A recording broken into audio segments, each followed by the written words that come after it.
Dumelang Mzansi, Noluthando Ngakani here, your head of news over at Health for Mzansi.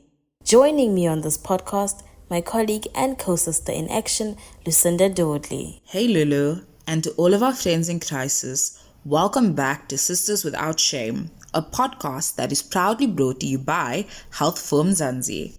Suffer in silence for who, when this podcast is a safe space for your medical shames and woes. Every week, we will hold your hand as we unpack those ever so embarrassing health questions you would not dare ask in public. You can't be out here feeling depro about your back knee and smelly farts when you've got us in your corner. No judgments or worries, we've got your back, babes.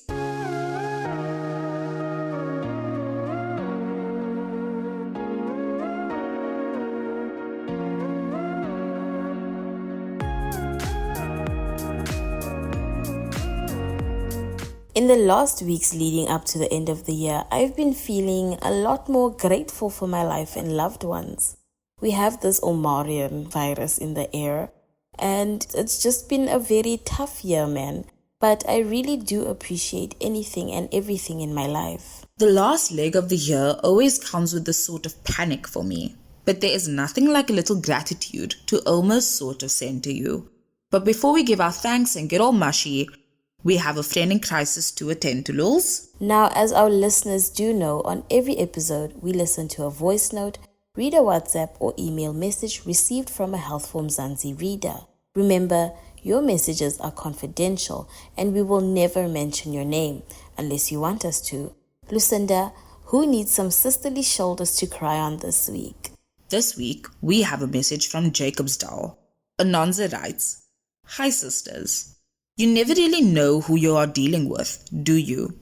I finally decided to leave when he grabbed my hand and bent it backward in front of my kids. He was trying to get information out of me about where I'd been. It hurt so much I was crying, but he didn't let go until I screamed. The act wasn't the factor. He'd done much worse before, including kicking me in the stomach while I was pregnant. The factor was the kids being directly exposed to it. Anyway, I am now ready to give love a try again. But how do I know I won't land up in a similar situation? I've really bad anxiety." Against all odds, Mara Glennie, who is our guest this week, survived a life-threatening event that involved grievous bodily harm and founded Tears, an organization that provides a support network for victims of rape and abuse.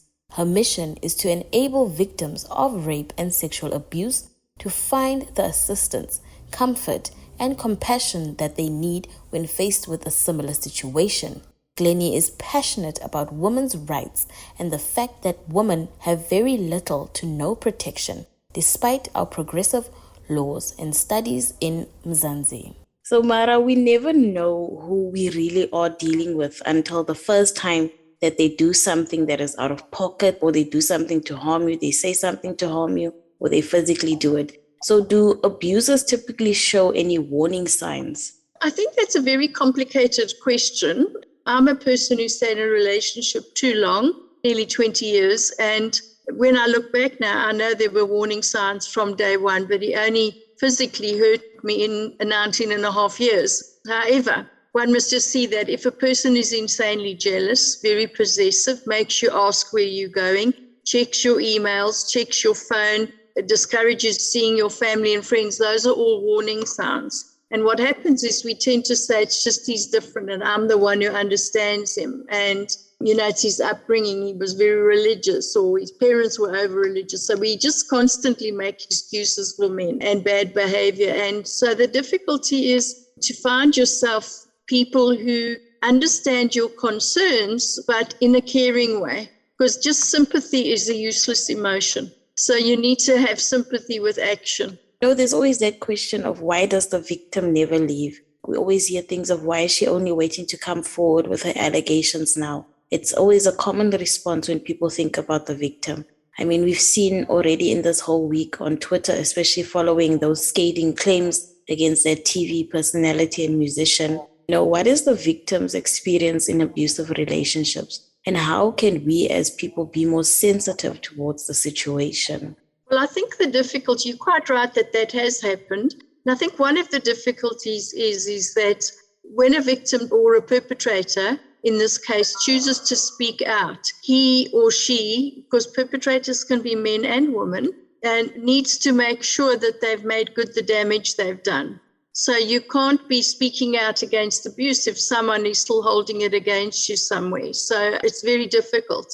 So I think that's the case you're referring to. And the fact is people have come out and said he did this and this. So yes, he has a new relationship that seems to be going very well, but you do have to pay up for the abuse you've done in the past before you stick your neck out. And I think we found that happens. It doesn't matter what you do. If you are a Miss whatever entrant and you send nude pictures of yourself when you were 16, they come out. So the difficulty is any high-profile person's past gets examined.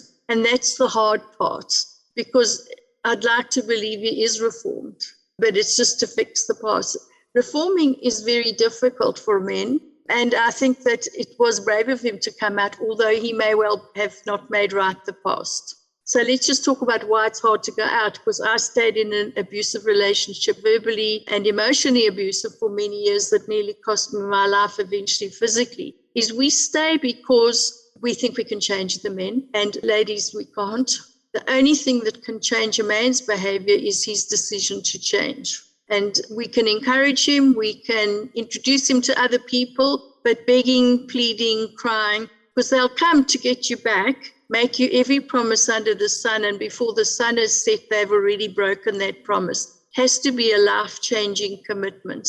We'll go to counselling together, and I will put into practice what I've learned, because counselling's one thing, living it out is another thing. And so I also think is that there are a lot of other reasons women don't leave, because we impoverish women to a large extent. You spoke about financial abuse being one of the problems. This is my personal opinion. We somehow don't empower women, and women don't empower themselves, because it's a twofold situation, and say, I'm happy to stay at home and look after the kids, but these are my conditions. I want to do this, I want to do that, I want to keep a job on a Saturday. We just take the position where the husband is the provider and you stay at home, and then mostly women don't make the effort to learn new skills and grow. We were just talking about in our office about a woman in her 70s who had to learn to internet bank for the first time because her husband passed on. So we need to also make the effort to take all those skills so that if you do have to leave the situation, you can get a job. And it's not always a teller at one of the big chain stores. It might be a typist in an office. It might be that you've practiced your English and you can proofread. There's a whole lot of jobs that are out of our normal situation because they need a slightly extra skill. So we need to remain updated. And also the other thing is that women don't leave because they've lived at home with their husband and their kids for 30 years and they don't have anywhere to go. And honestly, I've worked in a shelter, and the shelters are not the best place. They're safe, you might not get killed by your husband, but they're not probably the best place to be having a family life. In fact, there is no family life. So they don't leave because they haven't got money. They've got no place to go. They're undereducated and undervalued. And we do not enable them. And I'm saying we because I always teach people, if someone comes forward as they've been abused, you need to say, I believe you. I want to help you. You're not alone. What do you need me to do for you? Because sympathy just kills you. It does not help you. Sometimes they need a space on your couch, but obviously that can never be permanent. So they need a permanent solution. And it might mean that you speak to your employer to take her on, or you ask your friend if they've got a cottage where she could live and you help her move. Because what happens is we're big on advice and we're short on action. And so a woman they need a cottage pie or a pup and sauce or whatever they like eating on their first night in a new place. You need to make sure they've got at least some money on their phone so when they feel lonely or scared, they can phone. Because we don't put the support in that woman needs. And it's not about a high budget.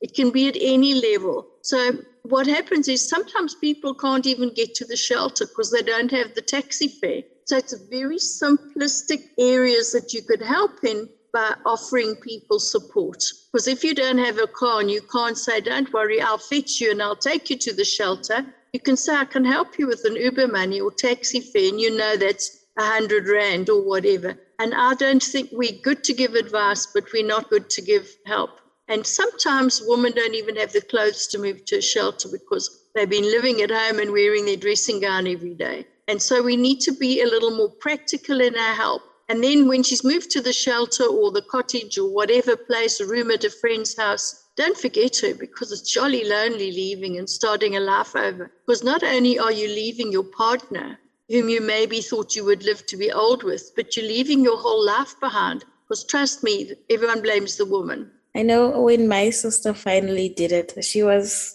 also kind of in a situation. It was more emotional than it was physical. But when she finally decided, it was out of the blue. She just filed divorce papers and then she sat on the couch and she was drinking. And we didn't understand what was going on until she said, I filed. It's a shock. You don't want to be divorced, but the circumstances are such that it would cost you your life if you stayed in that situation. She always felt like it would end up with her either dying or him. So she's just like, no. Well, she was brave. After 10 years of marriage. Oh, well, she's brave. And so most people threaten to leave or talk about leaving, and it takes them up to 8 times to leave. 8. So she was one of the few who did it straight away. So that's why we've got such a high rate of deaths in our country, where people are dying in relationships, because it gets to the place where the rage, whether it's real or imagined, it's the rage, and the man thinks he can control you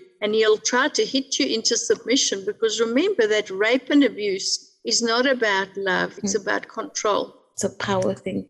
Can you tell me a bit about your experiences then and how you also decided to leave, if we can talk about that? Of course, I was in an abusive relationship my whole marriage. I spent most of the years making excuses for him, that it was his career, his past life, his whatever, the life. And in fact, I should have left within weeks. That's how bad it was. But I kept on making excuses. So the difficulty was, I was married to an illusion, not to the real person. I imagined that I was married to this wonderful man. And I also am and was a committed Christian. And I kept thinking God doesn't like divorce. And actually all of that was wrong, because actually God would never want his children to be living with someone who was abusive to them. God's plan isn't that. So we get a whole lot of stuff muddled up with our own dreams, our own misrepresentation. And I stayed too long, and then he waterboarded me, which means puts you underwater until you nearly drown and then pulls you out and hits you around. So it's very, very difficult when you've come through that, which is a torture, waterboarding. It's not just the beating up. They are all equally as bad. I couldn't get the help I needed because people couldn't identify with it. So I went from place to place seeking help. Eventually I called someone in the army whom I knew very well, and they said, no, Mara, you've been tortured. And so when I realized the truth of what had happened to me, that it was an unnatural circumstances, which all abuse is, I then started to get healing. But I did go through, sadly, every single phase that we go through. It doesn't matter where you live in the country, what your job is. I've been doing this full time for 10 years, and I've read extensively additionally, and the phases are all the same, whatever country you live in, whatever society you live in. It's self-hate, depression, self-blame, because I blamed myself that this didn't work out, that if I'd tried harder, it would have been better, if I'd been a better wife. And in fact, it's never the wife's fault. It's the abuser's fault for choosing to behave so badly. But unfortunately, women bear the blame of failed relationships mostly, and they bear the circumstance of, you knew that if you said that, he would lose his temper. So one of the things as a result of my own actions, I tell people is never break up with someone or bring it to a confrontation of the end of your relationship alone. Always let somebody know. Let somebody, your sister's coming to fetch you any minute or whatever, have a backup plan, because that is when women get murdered. And we have a lot of those in this country. They get murdered because they are calling a day to it, or they are continuing with their pregnancy. We've seen them hung in trees. We've seen a young girl cut into pieces in East London where her partner was so jealous he saw messages on her phone that he read incorrectly. So it's all boils down to the same thing, control. And so if you're breaking up with your partner, which I was doing, which is when I nearly lost my life, have a backup plan. Have someone either at the house in another room or coming to fetch you or something, because you could lose your life, because essentially what's happening is they're losing control of you as you leave.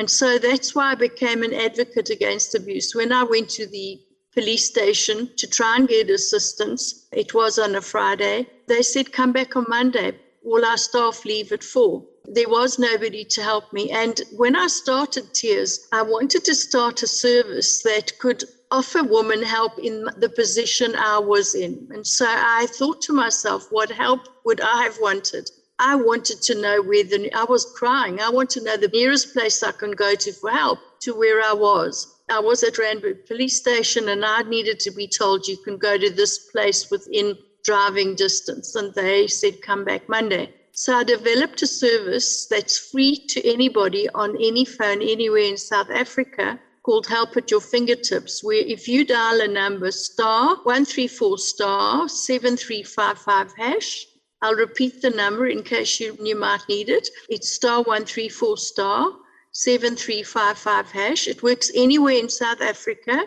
24/7. And if you follow the prompts on the phone for free, you will get 3 nearest places that you can go to for help near where you are located.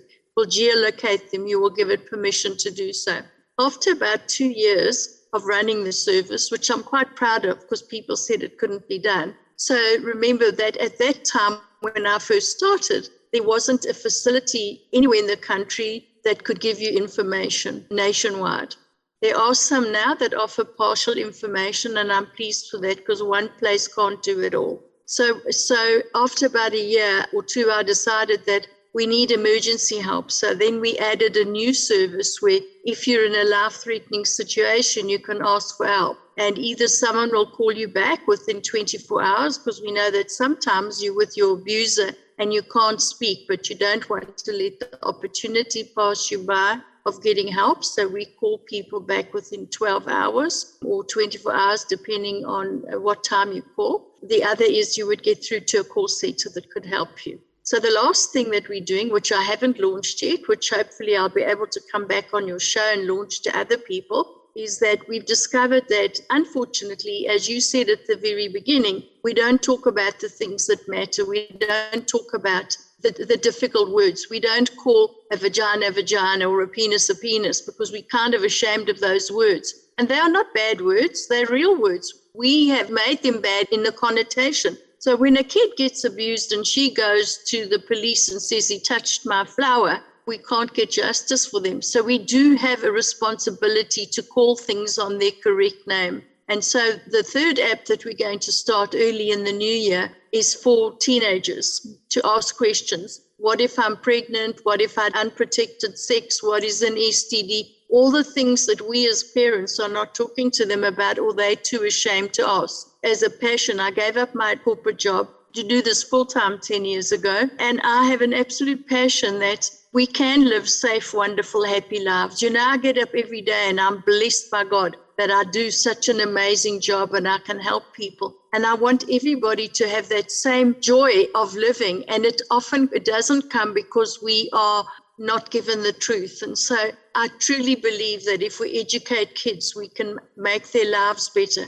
Because let's be honest, the rash of child pregnancies, as they called it in the papers, is a lie. That was the rash of child rapes that have resulted in pregnancy. Let's be very clear. And so why did we call it child pregnancies? Why didn't we call it what it is? That's the shocking part. As you said at the beginning, we don't talk the truth. So we go to Parliament and we make wonderful statements about the millions that are helping women. So where are those millions? Where are they on the ground? Where are they helping your members? They're not there. They're not there.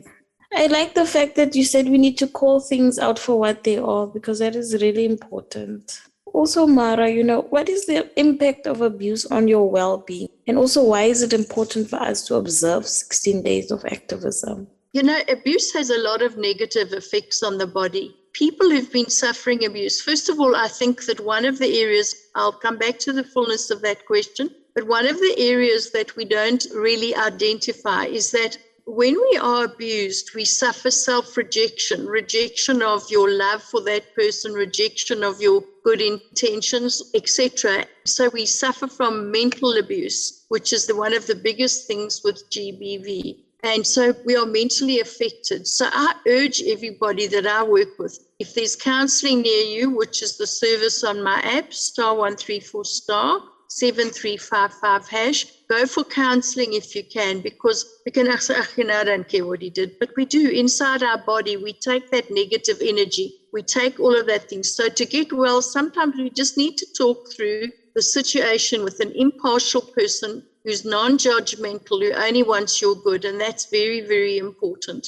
So some of the other side effects that you get when you're in an abusive relationship is if you've got any kind of situations where maybe you feel fearful, it can trigger fear enormously, and it can trigger huge depression. And then there has been research done overseas that it can trigger various diseases. In the same way, if we understand our lives and we go for the counseling and we do the restorative measures, in other words, if you are with somebody who abused you and you left them and you keep in a relationship with him that hasn't been resolved, you're going to carry on getting abused. It might be physically or mentally. You will not get well. So sometimes part of our healing is terminating the relationship. So I always suggest if you've got children, you get a parenting plan. Because in that parenting plan, it will very, very clearly state, he sees the kids on these days, you see the kids on those days. Additionally, if you've got children, you need to have the maintenance sorted out so that you know that on these days you get paid. And sometimes the women have to pay the men if they've got the better job, which is not that often, but it is what happens.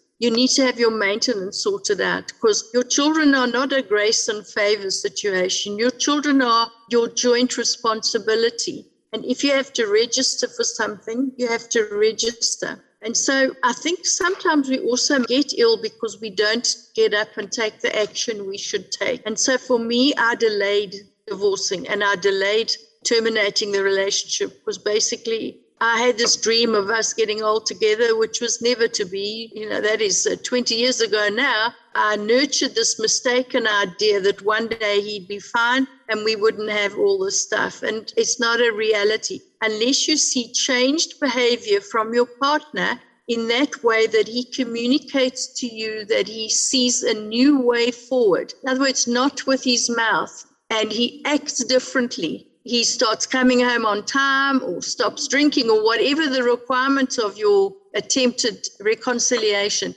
It needs to be acted out with actions, not words. Because the thousands of people that we deal with who make promises to their partners that don't even last a week are horrifying. It's easy to cry, please, please, I'm sorry, I'll never do it again. That's fine, you can accept that, but let him show you that he will do whatever you've promised, not drink all the money out on a Friday or hit the kids when he's had too much booze or whatever, because we all know those things happen. And then the last thing is that, of course, if you're in a situation that continually repeats itself, we lose all the joy in our life. So that's another part that happens to us. You see kids walking along to school, even if they've got a long walk, they'll be laughing and talking and whatever. You see a group of women together where there's domestic violence, they're not laughing and talking. They are carrying the burdens of the world on their shoulder. So it affects you emotionally, not only with depression, but it affects every aspect of your life. Who wants to go to a cashier at Woolworths and she's bitchy and grumpy because she's having a bad laugh? Because then you feel like that and it rolls off on everybody. I'm not saying it's just the cashier. I'm using that as an example, but I know that you can go into a shopping center or into your office, into your school, and you can feel really bad. And it's very hard. So we need to learn, because it affects us, the abuse. So we need to learn new coping mechanisms. So we have to acknowledge that something inside you is broken when you are abused. So you need to learn to replace it with something new, like being thankful for the sun coming up or the rain or your friends or your mother or whatever it is. But having a thankful heart doesn't come easy to a lot of us because our circumstances are so black. So we need to learn a thankful heart, because as you do that, the circumstances lighten, and that is one of the side effects of abuse. We never really talk about men as victims of domestic violence. Why is this not a conversation that we are ready to have, and why is violence against men still considered taboo in our society? Because we are largely a patriarchal society, it's very difficult for men to admit that they've been abused, and they are abused. And the easiest place that we can see men are abused is quite often to see them at schools. Boys are abused in the locker room, in the sports field, in whatever. But it's hard to imagine a boy or a man being abused in his home. But yes, they definitely are. And unfortunately, our whole society is male-driven. All our leaders mostly are men, whether they're in church or government, all our taxi drivers, all our priests, whatever. So we are a very largely male-driven society, and men define themselves as masculine, fierce fighters for the future, for their families, the breadwinners, and women are sort of the moppers up behind them. It's not ever portrayed as an equal partnership. So if a man is in an abusive relationship, whether he's raped because he's a homosexual or whether he's hit with a pot because he was drunk and his wife was cross, when they go to the police station, the police, generally speaking, have not been trained how to handle male abuse cases, and frequently they will laugh at the perpetrators. So not only is being abused in their eyes demasculating scenario, but it's also seen as hilariously funny by these over macho men. And so it's very difficult to report rape for a male. The circumstances are not lending to that. Very hard. You know, when you're a woman and you're abused, you are not accused of not being a woman. But when you're a man and you're abused, you're accused of not being a suitable man. So we have a very complicated society that is ill. And the unfortunate part of the whole thing is the fact that there is no vaccine for abuse. The vaccine for abuse is changed behavior. We need to see changed behavior. And we need to understand that women can be bullies as well, and women can bully men and do stuff because they are both equally as wrong. There's no right or wrong. It's wrong. Thank you for joining this week's episode of Sisters Without Shame, Mara Glennie. For more on the warning signs and triggers of GBV, check out healthformzansi.co.za. Now remember, if you are in a medical jam and you need a shoulder to cry on, you can send us an email to hello@healthformzansi.co.za. That's HELLO@healthformzansi.co.za. You can even send us an SMS to 076 132 0454. We will never blue tick you, babes.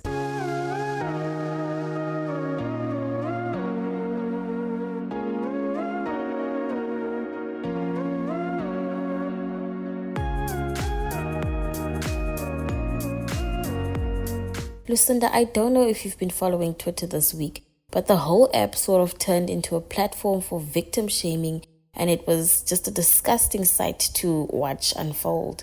The relationship between victim and perpetrators of violence is a very complex one that we will never fully comprehend unless we have been in their shoes. This is why we have conversations like these to give aid where we can. All too often, those questions, why do people stay in abusive relationships, are posed to survivors, implying that they are somehow to blame for the abuse. Leaving is where the real threat on your life begins. Mara explained that many people experiencing intimate partner violence realistically fear that the abusive partner's actions will become more violent and even lethal if they attempt to leave. The abuser may have threatened to kill them or hurt their child, family member, or pet if they leave. You can support a survivor by just shutting your mouth and keeping your opinions to yourself. A survivor does not need your sympathy either. If you want to support them, be there. I think Mara said that support does not need to be financial. Support is in the little things. The world would be such an amazing place if people would just shut up sometimes, girl. Also, it's called empathy, In fact, the word of the week is empathy. Understand the situation before you make judgments haphazardly. Sheesh! That brings us to the end of episode 19 of Sisters Without Shame, proudly brought to you by Health for Mzansi. From me, Lulu Ngakani. And me, Lucinda Dodley. Have a great week, and remember to show us some love by sharing this podcast with a friend.